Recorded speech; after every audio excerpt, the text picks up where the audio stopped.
Great companies aren't built on average talent. In private equity-backed, high-growth businesses, the right operator changes everything. Onward Headhunting partners with founders, operators, and investors to build elite finance, strategy, and operations teams. From early hires to exit-ready leadership, we deliver the talent that drives outcomes. If you are scaling or transacting, go Onward. Visit onwardheadhunting.com or find us on LinkedIn to learn more. This is Scott Becker with the Becker's Private Equity and Becker Business Podcast. We're here visiting today with Liz Hutson, who is just an incredible speaker, business leader, engineer, and consultant, just a fantastic leader in person.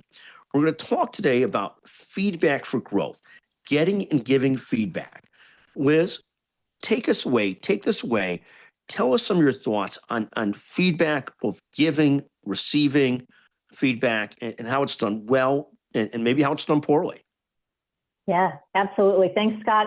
Well, I think we all would know and agree that feedback is important. If you want to grow in your career, if you want to grow in your craft, your sport, whatever that, as a person, you need to work hard on your own for sure, but you most importantly need feedback, because feedback gives you a sense of how others are perceiving your work or on your delivery style. It gives you visibility to some of your blind spots, things that you thought were great that might not be, and things that you think are weak and actually aren't. And if you allow it, it can really help you to grow. But in order to get the most out of it, to your point, Scott, you really have to have a healthy posture to that, both to receive and to give feedback. And so I just thought we would talk a little bit about that posture to receive and the posture to give feedback. Talk about that, the ability to take feedback, the ability to give feedback. You know, sometimes, of course, in life, I'm very open to feedback. Other times, it's the last thing I want to hear. How do you get yourself in a position to be open to feedback? Yeah, for sure. It's true. What you just said is really important. I think sometimes in areas that we know we're weak, we are eager to, excited to get that feedback. Other areas where we feel like we're strong, we hear that feedback and go, who do you think you are to tell me that? So I think that posture to receive, you really want to get the most out of it. You have to be vulnerable in whatever state that you're in. So you need to put yourself out there and very humbly ask for and receive that feedback. And if you approach it with pride, like you're the one who knows the best, you might as well not even bother.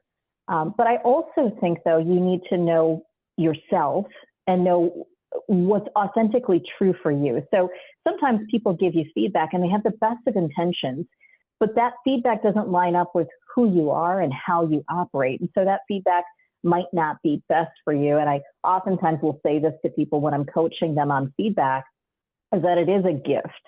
Feedback is a gift, and gifts come with gift receipts.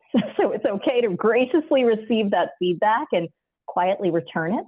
I know one time when I was preparing for a big speaking competition a couple of years back, I got some feedback that was well intended. It was from a very good place, but as I sat and wrestled with it, I just felt like that wasn't for me. And I'm glad I kept the path that I was on. I happily moved on to the next stages of speaking, and that part that I kept, that I knew was me, was one of the things that I got the most accolades for. So I think, we just have to know what's right for you and what's not, but be vulnerable to at least hearing what it is. And talk for a second, though, about unsolicited feedback versus solicited feedback. I remember being in a spot just this morning where somebody gave me unsolicited feedback, and this was the last thing in the world I wanted. How do you think about that, unsolicited versus solicited feedback? And so much of it depends on how it comes across, doesn't it, too? Yeah, sure does.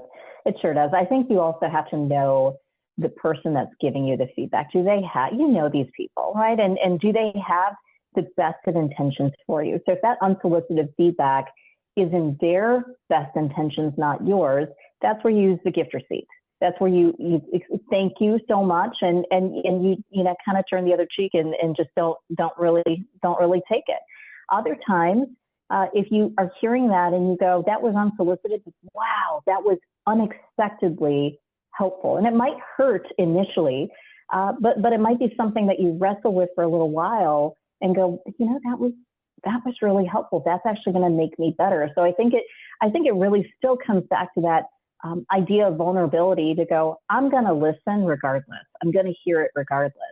I'm going to consider the source, and then I'm going to decide if I'm going to incorporate it or not. No, I think that's exactly right. And how do you feel when somebody gives you feedback? Whether how is your own mood when you get feedback? Are you one of these people that's very good at taking feedback? Is it challenging for you? How do you deal with that? Yeah, it's a good question. I think over the years it's evolved. In a professional setting, I think I was a little more sensitive to it when I was younger. But as time has gone on, I realized that every single time somebody gave me that feedback from a good place, I have only improved. And so I think I've actually become a lot more open to feedback. I do think in a professional setting, perhaps in a like a martial arts kind of a setting, I'm super open to the feedback. Sometimes when it comes from my family, from my husband or my parents or something like that, I'm a little less likely to hear it in a good way. But at net, I think sometimes when I sit back and go, you know what, they do care for me. They do want to see me get better. And so if I can just release that pride and go, it's for my best, it always turns out well. That's fantastic. Any thoughts and advice on how you give feedback and make sure that it lands right? And any thoughts there? For sure. I think giving feedback is an art. And we have to think about it as a gift with the goal always of encouragement and improvement. And if our motive is not that, if it's not encouragement, improvement, then don't say a word. Just keep whatever your thoughts are to yourself, because there is only one reason to give that, and that is to encourage and improve. So I think the first thing that we want to do is be very observational and objective in it. I saw this, I understood this in this way. So it's very observational. It's not emotional. And so I think that's the first part of that is the goal of it, but also how that's gone about. I use a method where I notice what's going well and why. I think it's important for people to hear that and go, oh, what you're doing there works. That's great. Keep doing more of it. This is why it landed well for me. And then we move to the areas of, here are some things that can be improved and how. This is why it's not landing well, but here's how you can improve that. So you start with a positive, you move a little bit to more of a, improvement area. And then the third thing that I think we do is we give encouragement for next time. So it's a little bit of a sandwich in there, right? A positive, something that might be a little bit tougher to hear. And then how do we encourage them for next time? Get back up on the stage, or try that project again, or run this meeting a different way next time. But that's how you encourage them. And in all of those things, it could be that method of giving feedback comes verbally. It comes in a written feedback, sometimes in a 360. And sometimes that feedback is nonverbal too, right? Your facial expressions, your gestures, all those things are indicating feedback as well. Thank you very, very much. What give us examples of when you gave feedback and you hit it right, and maybe when you gave feedback and you felt like, I didn't really hit that how I should? Yeah, sure. The feedback when I give it well is usually when I have a good relationship with that person, or when I meet them for the first time, I really convey to them, listen, I'm here for you. I want to make you get better. And what I'm sharing here is only for your improvement. I start off with that way. And I think the ones that truly see and feel that from me right out the gate, I think are very open, very receptive. And oftentimes, Scott, I flank them for a while afterwards. Like I'll follow back up with them after that session. Go, how did that work for you? Did that work? Do we need to tweak that? Is that speech getting better? Is your project management getting better? Is the leadership getting better? In all those things, I'll keep with them so they know I wasn't just saying that one time. I really want to see them get better. And I think when I do that well. It lands really well.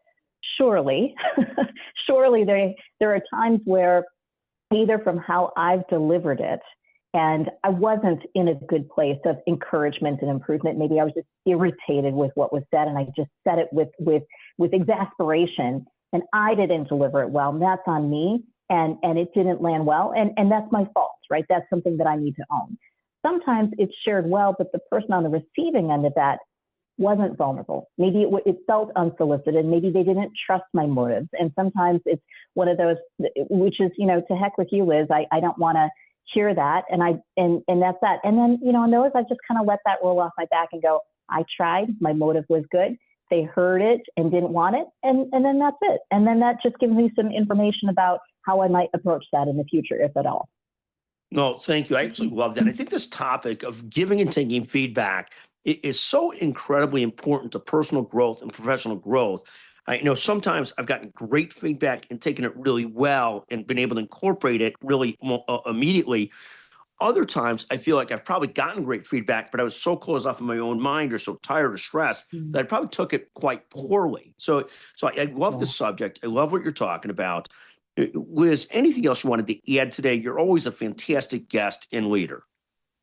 Oh, thank you, Scott. I appreciate that. Yeah, I think over time, as I shared with you earlier, didn't always realize that feedback was a gift, but I think once I recognize that's what it is and we receive it, we share it, and we grow from it, I think only good things happen from it. That's been my experience, and I hope that is the case for all of your listeners as well. No, thank you so much. You're literally fantastic. Thank you very, very much for joining us today. Thank you, Scott. Great to talk with you.